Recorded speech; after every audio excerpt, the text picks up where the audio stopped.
ஆச்சி மசாலா. எந்த சமையலும் ருசி தேடும் ரகசியம். 20 ரூபாய். ரொம்ப டயர்டா இருக்கு. இயற்கையான டேட்ஸ், பாதாம், பிஸ்தா, கேஷு அண்ட் ஹனி கொண்டு தயாரிக்கப்பட்ட லயன் டேட் நட் பைட்ஸ். வங்கக்கடலில் உருவான காற்றழுத்த தாழ்வு பகுதி தீவிரமடைந்து வருவதாக சென்னை வானிலை மையம் தெரிவித்துள்ளது.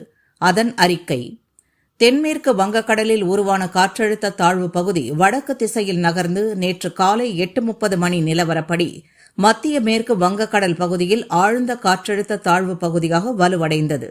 தொடர்ந்து அதே பகுதியில் நிலவி வருகிறது. இந்த வானிலை மாற்றம் காரணமாக தமிழகத்தில் மேற்கு தொடர்ச்சி மலையை ஒட்டிய மாவட்டங்கள், கடலோர மாவட்டங்களில் சில இடங்கள் மற்றும் காரைக்காலில் இன்று இடி மின்னலுடன் மழை பெய்ய வாய்ப்புள்ளது. நீலகிரி மாவட்டத்தில் சில இடங்களில் இன்று இடி மின்னலுடன் கனமழை கொட்டித் தீர்க்கும். மணிக்கு 30 முதல் 40 கிலோமீட்டர் வேகத்தில் பலத்த காற்று வீசும். நாளை கடலோர மாவட்டங்கள், மேற்கு தொடர்ச்சி மலை அடிவார மற்றும் அதை ஒட்டிய மாவட்டங்களில் மிதமான மழையும், நீலகிரி, கோவை மாவட்ட மலைப்பகுதிகளில் பலத்த மழையும் கொட்டித் தீர்க்கும்.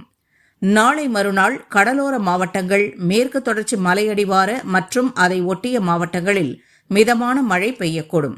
தேனி மாவட்டத்தில் இடி மின்னலுடன் கனமழை பெய்ய வாய்ப்புள்ளது.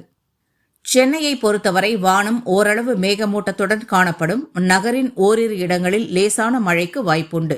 அந்தமான் கடல் பகுதிகள், மத்திய கிழக்கு வங்கக்கடலின் சில பகுதிகள் மற்றும் மத்திய மேற்கு வங்கக்கடல் பகுதிகளில் இன்று மணிக்கு 50 கிலோமீட்டர் வேகத்தில் சூறாவளி காற்று வீசக்கூடும்.